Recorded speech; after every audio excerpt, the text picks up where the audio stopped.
As an industry, I would suggest that we are woefully under-practiced. I say that because there is a big part of the sales professional or the sales profession that is really a performance-based industry. When you look at every other performance industry, whether it's music or athletics or acting or surgery for that matter, these are all things that you would need to hone your skills on, that you need to practice over and over and over again. Role-playing has gotten a really bad rap, but it makes perfect sense. When you look at, well, let's go back to a football player. They practice 5 days a week, sometimes 6, before a game, and you know what they do? They role-play. That's what they do. They simulate the game.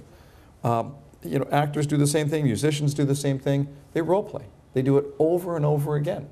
A lot of salespeople will say, well, it's not natural, this isn't a natural environment, and I get that, I understand. But the idea here is that we have to look and see, what are we doing with the technique? Forget whether it feels comfortable or whether this is a natural environment. The basic question is, are we practicing the technique? So for a sales professional, I would suggest learn the theory first, then practice it over and over again yourself, just by yourself, saying it out loud in your car, in your sales office, or whatever it is.